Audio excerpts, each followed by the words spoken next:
My name's Adrian, and this is my wife, Britanie. We've been married for about 14 years now, and we have 3 lovely kiddos, and they're amazing. They're all different, and they keep us on our toes, that's for sure, yeah.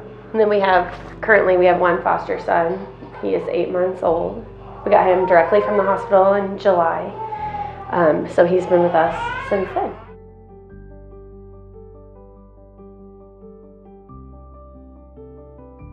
We had some friends who had recently become foster parents shortly before we decided to jump in and do it as well.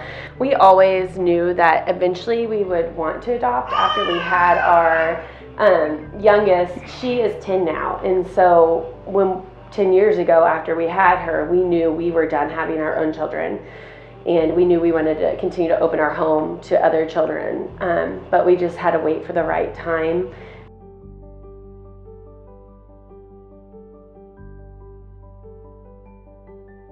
We've had over 15 children come in and out of our home. Not all of them were obviously long-term placements. However, we've had over 15 come in and out.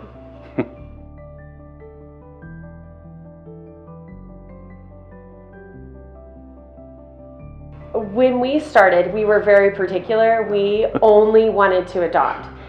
So we came in with very strict guidelines of don't send us anybody who's outside of these requirements and who's available for adoption. That's especially babies.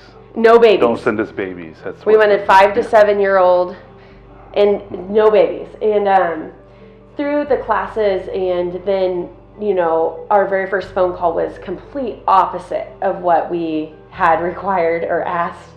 And it was for foster. She was 2 days old and straight from the hospital, and that first interaction within foster care was huge for us because it really turned our hearts towards the idea of fostering and not just looking towards adoption, but going, hold on, we love this, like we love fostering, and it really opened our eyes to the larger need and how many more children's lives we could touch instead of just the one who would eventually, stay.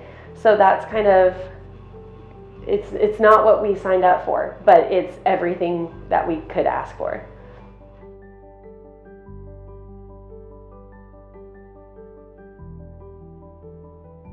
I think that one of the challenges of, foster care is the way you get attached to these babies. And although that is exactly what they need and exactly what you need as, their foster mom, it's heart-wrenching when, decisions are made that maybe you don't necessarily agree with, but they have a whole case team that's making the decisions for the best interest of this child. And just knowing, that although this attachment is so great, it's also a challenge, to know eventually you're going to have to let go after you've poured into this baby or child.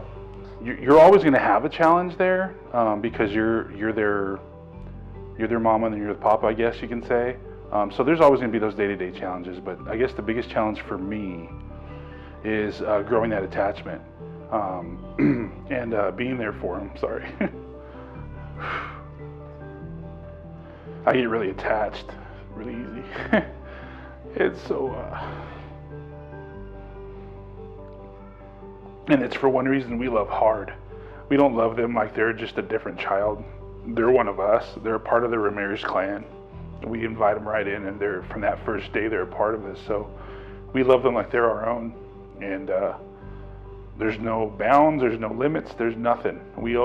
They're ours, And so I guess the toughest part is that you have to picture yourself as being a mother and father, than having that child that's your own, like a biological kiddo getting taken from you. That's what it feels like, because we love hard. But it's cool because then we can relate with the bio parents on some level, because we do understand, the heartbreak that they're also facing. Because although they love their children deeply, just for some reason right now they need a little bit of extra support. So it's also very important to us to build that relationship with the biological parents, and we're really diligent in doing that because we do understand the challenges that come when that child does go home especially when we're bringing them straight from the hospital and we are their main attachment. Like, to know that we have that connection with their biological parents. Our 2 babies who just went home in July, they recently came and stayed for the weekend, just set up with mom and dad and us, and we were able to, bring them back home, or back here for, the weekend to our home, to love on them a little bit longer, because we know that it does take a village, and we want to be able to continue that support even after the children return home. Yeah.